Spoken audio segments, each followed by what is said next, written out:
ओम शांति। आज 3 जून 2025 मीठे बाबा की साकार वाणी। आज मीठे मीठे बाबा कहते, मीठे बच्चे, हाँ जी बाबा, अब तुम नए संबंध में जा रहे हो, इसलिए यहाँ के कर्म बंधी संबंधों को भूल कर्मातीत बनने का पुरुषार्थ करो। तो नए संबंध में हम जाते हैं तो पुराने संबंधों को भूलना है। तो यही बाबा हमको समझाते हैं कि जब हम परमात्मा को आत्मा समझकर याद करते हैं तो हमारा जो मन बुद्धि संस्कार है वह पहले पुरानी पहचानों से बहुत ज़्यादा लगाव रखता है। अब यहीं पे जब हमारा मन माइंड फिर परमात्मा को याद करता है तो हमारी पहचान हटती जाती है, क्योंकि पहले हम असत्य की ओर बढ़ते रहते हैं जब हम परमात्मा को याद नहीं करते, या फिर हम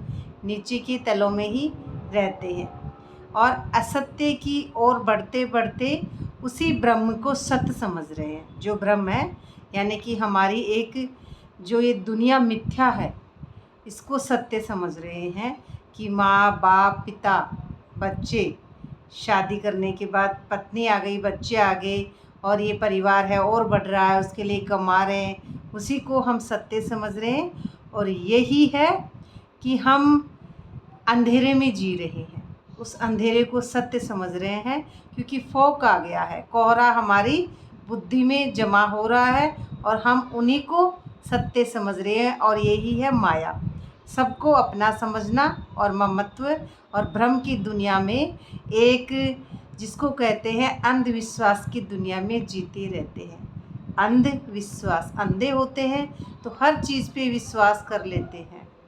इसी तरह से यही है हमारी एक जीने का एक नज़रिया होता है हर मनुष्य का।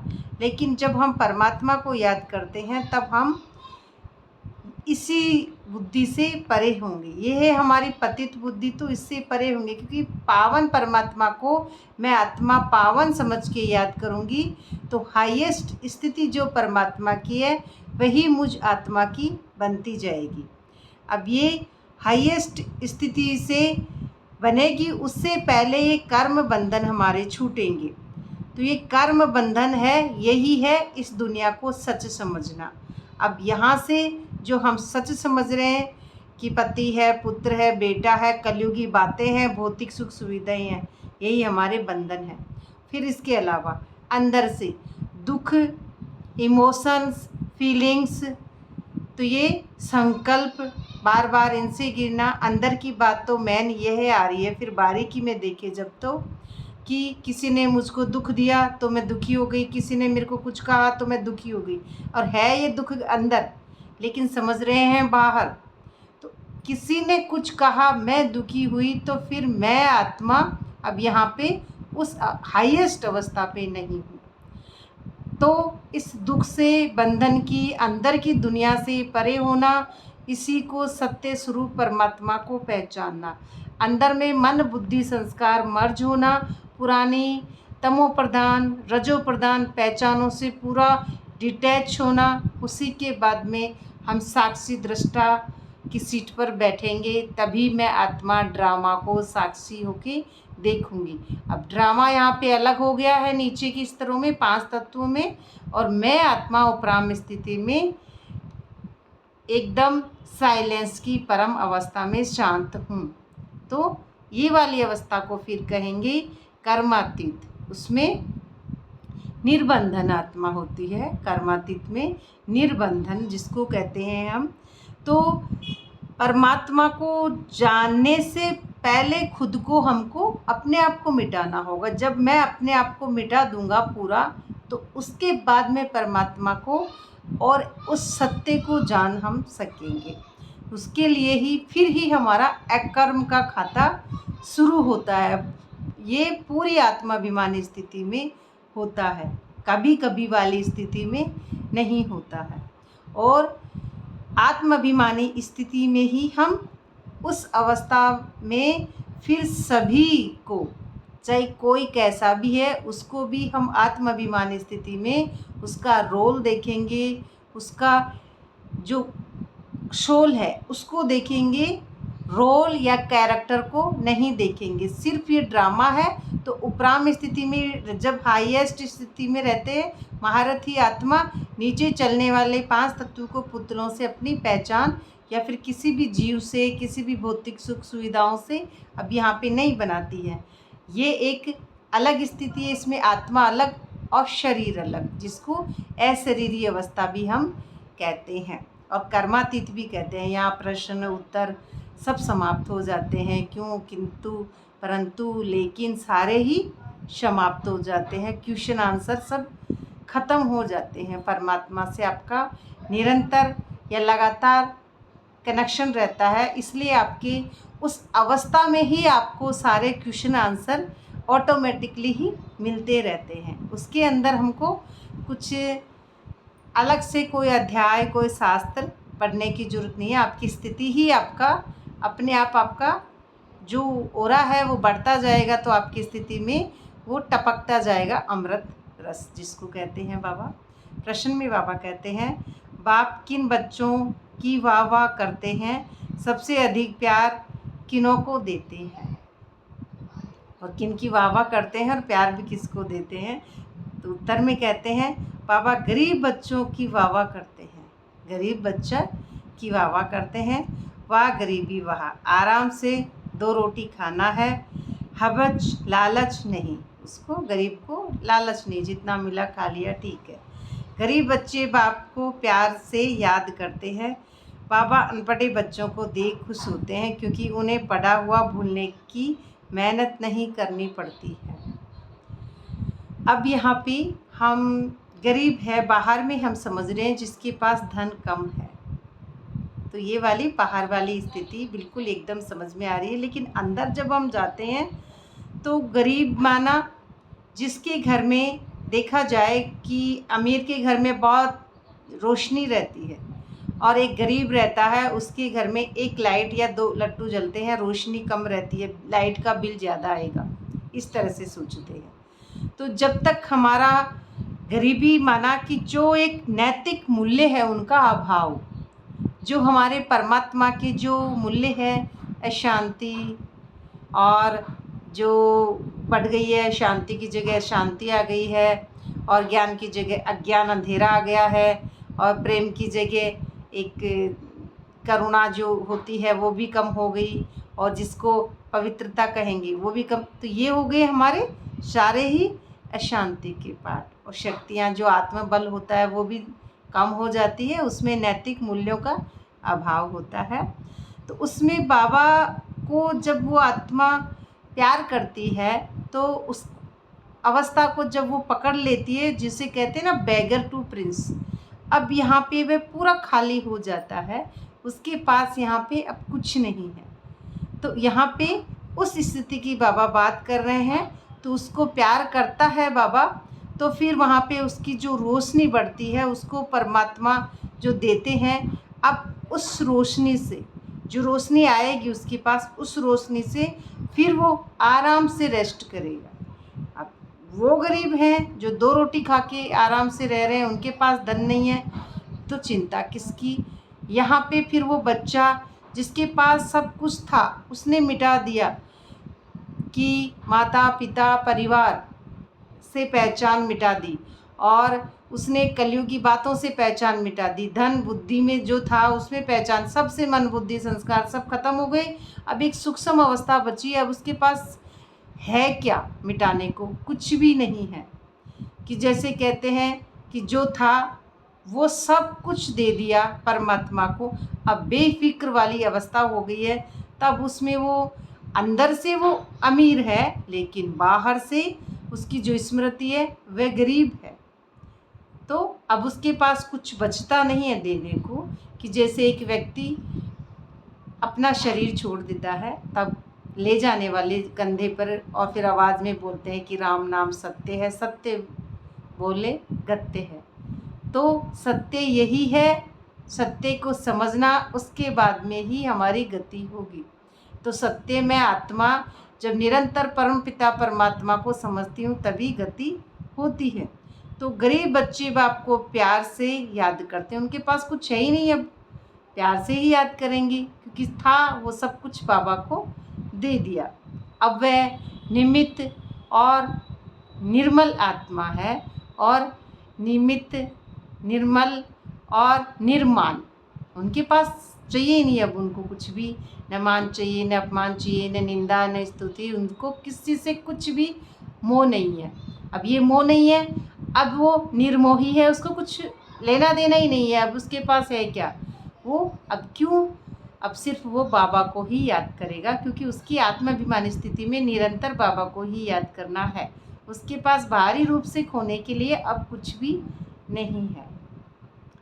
तो ये मेहनत करनी पड़ेगी क्योंकि, और ये बाबा अनपढ़े बच्चों को देख खुश होते हैं। अनपढ़े यानी जब आत्माभिमानी स्थिति में बच्चा होता है तो वो उसकी पढ़ाई लिखाई, पद, पोजीशन, पैसा, धन, संपदा सब कुछ दे दिया, अब वो पढ़ा लिखा थोड़ी है, आत्मा पढ़ी लिखी थोड़ी होती है। कि जैसे बाबा कहते हैं मैं पढ़ा लिखा नहीं हूँ, कुछ भी पढ़ा लिखा नहीं हूँ, ऐसे ही आत्मा भी पढ़ी लिखी नहीं है क्योंकि पढ़ा लिखा होता है हमारा कैरेक्टर, पढ़ाई लिखाई होती है इस 5 तत्व के पुतले में, और ये मिट्टी है। अब ये मिट्टी जब छूट जाती है तो जब पूरे डिटैच हो जाएंगे ड्रामा से, तो मिट्टी ड्रामा में थी और मैं आत्मा अलग हूँ, अब ड्रामा यहाँ से अलग है। तो ये ड्रामा ही था जिसमें पढ़ा लिखा कैरेक्टर होता है, शरीर होता है, आत्माभिमानी स्थिति में अनपढ़ होते हैं। तो पढ़े लिखे इस स्थिति में पढ़ा लिखा होना ये एक अहंकार है, इसलिए अनपढ़ बाबा उसको कहते हैं। अनपढ़े बच्चों को देख खुश होते हैं क्योंकि उन्हें पढ़ा हुआ भूलने की मेहनत नहीं करनी पड़ती है, क्योंकि जो अनपढ़ है उनको भूलने की मेहनत नहीं करनी पड़ती, उनको सिर्फ बाबा को याद। यहाँ पे अब पढ़ा लिखा है उसको मेहनत करनी पड़ेगी, बाकी मेहनत दोनों को बराबर करनी पड़ती है। यहाँ पे कुछ अलग मेहनत नहीं है क्योंकि ऐसा भी नहीं है कि अनपढ़े ही आत्माभिमानी स्थिति को टच करेंगे और ऐसा भी नहीं है कि पढ़े लिखे टच करेंगे। कोई भी अपनी अंदर की स्मृति को जला मिटा सकता है और वो जब मिट जाती हैं या गल जाती हैं तभी हम इस अवस्था को पकड़ते हैं। ओम शांति। और आज की धारणा के मुख्य सार हैं, इसमें बाबा कहते हैं इस पुराने दुनिया की पुरानी चीज़ों को देखते हुए भी नहीं देखना है। पुरानी चीज़ें, अब यहाँ पे जो स्थूल चीज़ें हैं वह बात बाहरी है, आंतरिक स्थिति में पुरानी चीज़ों का, पुराने संस्कारों से, पुराने तमोप्रधान संकल्पों से भी मुझे पहचान नहीं बनानी है। संकल्प पुराने कुछ भी वो मेरे नहीं है, मैं आत्मा अलग हूँ, और वो पतित कुछ भी संकल्प आ रहे आत्मा के नहीं है, वह मेरे पुराने संस्कार के अगर हैं तो फिर उसको भी चेंज करने हैं, तभी हम आत्माभिमानी स्थिति में टिकेंगे। नर से नारायण बनने के लिए कहनी करनी एक समान बनानी है कि क्योंकि कहनी करनी कथनी में अंतर आ रहा है, तो फिर नर और जो नारायण की अवस्था है उसमें हम कब टच होंगे, क्योंकि उस अवस्था को पकड़ना एक इम्पॉसिबल जैसी बात है। तो जब हमारी ज़बान ही ठीक नहीं है, तो एक कहावत कहते हैं कि मनुष्य हैं तो उनको क्या कहते हैं, अरे जानवर है क्या, इस तरह से बेईमानी करते हैं लोग। तो ऐसे बेईमान जानवर तले पर ही जीते रहते हैं, तमो प्रधान की स्मृति। तो फिर नर से नारायण बनने में कथनी करनी एक समान, तो ये भी बाबा कहते हैं कि कहनी कथनी एक समान बनानी है। तो इसमें संकल्प, बोल और कर्म वो अवस्था से ही बनते हैं हमारे। जब हम उस अवस्था से परमात्मा को याद करेंगे, जितनी अंदर से सच्चाई और सफाई होगी उतने ही हम उस अवस्था में पहुंचेंगे। दूसरे पॉइंट में बाबा कहते हैं अविनाशी ज्ञान रत्नों का कदर रखना है। ज्ञान रत्नों का कदर कि हम रत्नों को कभी भी बिगाड़ते नहीं हैं, उनको सही जगह पे रखते हैं, बैंक में रखते हैं, लॉकर में रखते हैं। ऐसे ही हम कदर करेंगे उस अवस्था की, क्योंकि बहुत बड़ी कमाई है, ये कमाई हमारी बहुत बड़ी है और ये कमाई 21 जन्मों तक चलने वाली है। तो इसमें उबासी व झुटका नहीं आना चाहिए। उबासी व झुटका उसको आता है जो लापरवाह होता है।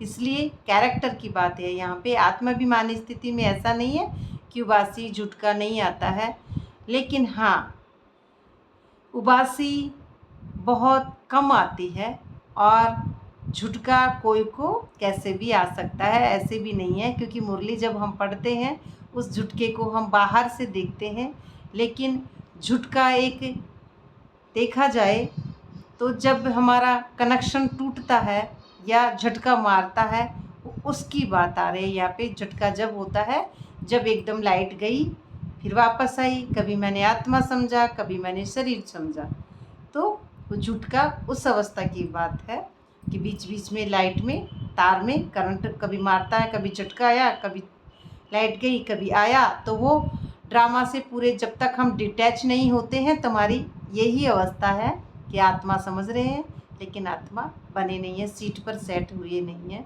निरंतर वो लट्टू जो स्मृति का है, जो जागृत हमारी अवस्था है, वह अभी हो नहीं रही है। उसके लिए ये झुटका। नाम रूप की ग्रहचारी से बचने के लिए याद में रहने का पुरुषार्थ करना है। नाम रूप की ग्रहचारी, ये नाम है मेरा, ये पद है, ये मेरा रंग रूप है, इससे बचना है। नाम यानी देह और देह की दुनिया पूरी 5 तत्वों से परे जाना है। रूप मेरा कुछ भी नहीं है। आत्माभिमानी स्थिति में कोई रूप नहीं है, कोई रंग नहीं है, कोई नाम नहीं है, कोई पद नहीं है, कोई पोजीशन नहीं है। ये ड्रामा में ही है नाम रूप, और परमात्मा नाम रूप से भी न्यारा है। बिंदु स्वरूप स्थिति में बिंदु का कोई नाम नहीं होता है। तो उसी अवस्था को बाबा कह रहे हैं नाम रूप से, जो ग्रहचारी से बचने के लिए याद में रहने का पुरुषार्थ करना है। उसी से हम ग्रस्त में रहते ही न्यारे और प्यारे हो सकते हैं, क्योंकि ग्रस्त में रह के न्यारा और प्यारा होना यही हमारा एक बहुत बड़ा पुरुषार्थ है। इसीलिए ग्रस्त में ही ग्रहचारी होती है, और ये गृहस्थी ही रहकर हम जितने ट्रस्टी होंगे तो ये सबसे बड़ी मेहनत है। क्योंकि कुमार और कुमारियों के लिए ये मेहनत बड़ी आसान है, लेकिन जो गृहस्थी है उनके लिए ये थोड़ा पुरुषार्थ भारी पड़ जाता है। इसीलिए इसको ग्रहचारी का नाम दे दिया है बाबा ने, क्योंकि ग्रहचारी में आचरण सबके अलग अलग होते हैं। और ग्रहचारी जब हम उस ग्रह से 5 तत्व के पुतले से परे हो जाएंगे, आकाश तत्व में जो ग्रह हैं उनसे भी परे हो जाएंगे, हम सिर्फ आनंद स्वरूप स्थिति में टिक जाएंगे। तो ये कुछ भी हमारे ऊपर बाहर की प्रकृति, पराई स्थिति, परिस्थिति किसी का भी प्रभाव नहीं पड़ेगा। वरदान में बाबा कहते हैं, बाप की छत्र छाया के नीचे नाजुक परिस्थितियों में भी कमल पुष्प समान न्यारे और प्यारे भाव। संगम युग पर जब बाप सेवाधारी बन करके आते हैं, संगम पर बाबा हमारे सेवाधारी बनकर आते हैं, तो छत्र छाया के रूप में बच्चों की सदा सेवा करते हैं। याद करते ही सेकंड में बाप का अनुभव होता है, क्योंकि याद करते सेकंड में अनुभव होना, तो सेकंड में अनुभव उसी को होगा जिसके पास पहले ही उसके पास छत्र छाया है। जो विष्णु चतुर्भुज शेष नाग पे जो सैया पे सोया हुआ बेफिक्र बादशाह है, प्रकृति से परे है, प्रकृति दासी है, पैर दबा रही है, तो उसमें एकदम डिटेच है। ड्रामा अलग है, मैं आत्मा अलग हूँ। उसी स्थिति में परमात्मा एक सेकंड में याद रहता है, क्योंकि अंदर ही उसका सेकंड, उस अंदर ही उसका टाइम चल रहा है, तो अंदर में ही एक सेकंड याद रहता है। तो ये उसके साथ का अनुभव करेंगे अंदर में, ये बाहर का अनुभव एक सेकंड में नहीं हो सकता है। तो याद की छत्र छाया कैसी भी नाजुक परिस्थिति में कमल पुष्प समान न्यारा और प्यारा बना देती है, फिर तुरंत आपको डिटैच बना देगी। तो उसमें बिल्कुल एक न्यारा और प्यारा बना देती है। मेहनत नहीं लगती है, क्योंकि मेहनत आपकी करी हुई रहती है, तो मेहनत उसमें लगती नहीं है। क्योंकि बाबा को निरंतर आत्माभिमानी स्थिति में आपकी अवस्था बन रही है, तो उसमें जो टिक जाएगा उसकी अवस्था निरंतर बन जाएगी, और जो अभी तक नहीं टिक रहा है उसकी अवस्था थोड़ी कैरेक्टर में आ जाती है। तो बाप को सामने लाने से स्वस्थिति में स्थित होने से कैसी भी परिस्थिति परिवर्तन हो जाती है। तो ये स्वस्थिति जब मेरी आत्मा की जो सीट पर सेट हूँ, तो कैसी भी परिस्थिति आएगी मैं उसके कर्मेंद्रियों के वश नहीं आऊँगी, क्योंकि यहाँ पे मन हमारा पूरा मर्ज हो चुका है, ड्रामा से अलग हो चुका है। तो ये मन माइंड पूरा ख़त्म हो गया। उसके बाद में एक ही जो अवस्था होती है वही बचती है, और वही है शून्य की और एक बिंदु स्वरूप स्थिति की। तो उसमें अब यहाँ पे कुछ भी नहीं आता है, तो परिस्थिति तो अब है ही नहीं, क्योंकि स्वयं की स्थिति ही अपने आप को जानना है। अब यहाँ पे परिस्थिति का प्रभाव नहीं पड़ता, क्योंकि स्वयं की स्थिति जो जान जाता है वह अब दूसरों की स्थिति उससे कोई मतलब नहीं है। दूसरों की स्थिति है इस तत्व में, इस 5 तत्वों में, जो ड्रामे में है, जो ड्रामा चल रहा है इस रंगमंच पे, जो ड्रामा को सच समझ रहा है वही परिस्थितियों के प्रभाव में आता है, और जो ड्रामा जिसके लिए झूठा हो चुका है, जो इस झूठ की दुनिया से परे हो चुका है, उसको अब ड्रामा प्रभावित नहीं करता है। स्लोगन में बाबा कहते हैं, बातों का पर्दा बीच में आने न दो, तो बाप के साथ का अनुभव होता रहेगा। बातों का पर्दा जब आता है हमारे बीच में, जब हमारा मन माइंड में जो द्वैत की स्थिति होती है, तभी बातों का पर्दा आता है। तो बाप के साथ अनुभव, और बातों का पर्दा ये भी हो रहा है कि हम उस बात को ढक देंगे। जैसे ही कोई कहेगा काम की बात, उसको कहीं ना कहीं बातों का, उस बात को काटेंगे, दूसरी बात को जोड़ देंगे, उस बात को काटेंगे, दूसरी को जोड़ देंगे, पर्दा डालते रहते हैं। अब कचरे को हम कितना भी पर्दा डालें, अंदर तो कचरा है ना, बाहर से उसको ढक देंगे, बाहर से उसको ढक देंगे, लेकिन अंदर में जो एक सूक्ष्म अवस्था बननी चाहिए वो नहीं बन सकती, क्योंकि इन्हीं बातों के पर्दे डालने से हम सत्य परमपिता परमात्मा को नहीं पहचान सकते। बातों का पर्दा डालेंगे तो हम उस परमात्मा से कनेक्शन नहीं लगा सकेंगे, क्योंकि अंदर में जितना हमारा सफाई नहीं है, तो उतनी ही परमात्मा भी हमारी तरफ, वो दृष्टि हमारे से बहुत दूर हो जाती है। वो एनर्जी जिसको कहेंगे कि वो एनर्जी होती है जो सोल की, जो परमात्मा जो सोल है उसकी एनर्जी इतनी हाईएस्ट है कि हमारी जो मन की स्थिति है वह भी हाईएस्ट होगी, तभी हम अपने उन स्वरूपों को, पुराने जो विस्तृत जो एक अवस्था है हमारी आसुरी वृत्तियाँ, वह जब भी चेंज होंगी तो हम उस परमात्मा को सत्य स्वरूप स्थिति में याद करेंगे। तो अब उसमें दोनों ही अवस्था आ जाएंगी कि पुराना कुछ भी नहीं रहता है, आसुरी भी हैं उसमें वृत्ति, अच्छे बुरे कैसे भी संस्कार थे अब वो नहीं आते हैं। अब उसमें हम कहते हैं कि जैसे 5 विकार बाबा को देने हैं, लेकिन 5 विकार देने हैं तो बाबा को अच्छाई भी तो देनी है।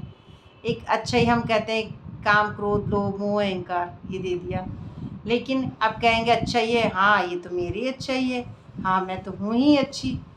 तो फिर ये भी तो हमारा एक कहने से और एक करने से, समझने से ये नहीं है, ये एक अंदर की स्मृति है, और अंदर में वही जानता है जो इस अवस्था से गुजरता है। तो इसी से हमको ये फालतू बातें हैं, इनमें नहीं समझ में आ सकती कि हमारे अंदर की स्मृति क्या होती है, बाप के साथ का अनुभव क्या होता है। क्योंकि बाप का साथ का अनुभव ऐसा नहीं है हाथ पकड़ लिया मैं बाबा के साथ हूँ, बाबा मेरे साथ है, नहीं। वह बुद्धि में नॉलेज की स्मृति होती है, वह बाहर में दिखावे की नहीं होती। अव्यक्त इशारे में आत्मिक स्थिति में रहने का अभ्यास करो, अंतर्मुखी बनो। तो सबसे पहले आत्मिक स्मृति में टिकने में अंतर्मुखी का पहला पार्ट है कि जो हमारी स्टार्टिंग है कि मैं आत्मा, तो अब मैं आत्मा अंदर ही जाऊंगी ना। सबसे पहले अपने अंदर जाके अपने मन माइंड को शांत करेंगे, तभी तो हम उस उच्च चोटी वाले ब्राह्मण बनेंगे। तो ये पहले मैं आत्मा, और फिर उसके बाद में अपने आप को पहचानना, यही हमारी लास्ट टॉप और चोटी पर टिकना है।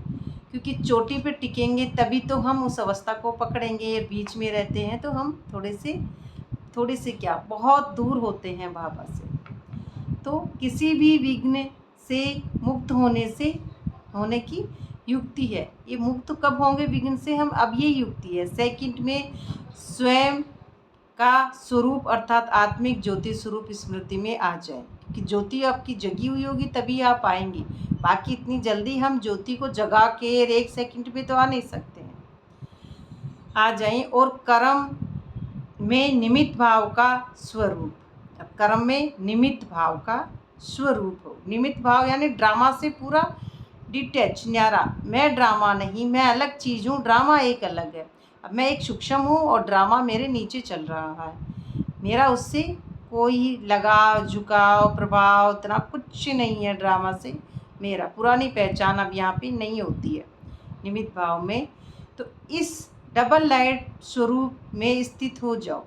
डबल लाइट में अब मेरा कुछ नहीं है, न मेरा शरीर, न मेरा परिवार, न मेरा संसार, किसी से कुछ भी बोझा नहीं है। मतलब बोझा यानी मेरा किसी से भी लगाव नहीं है।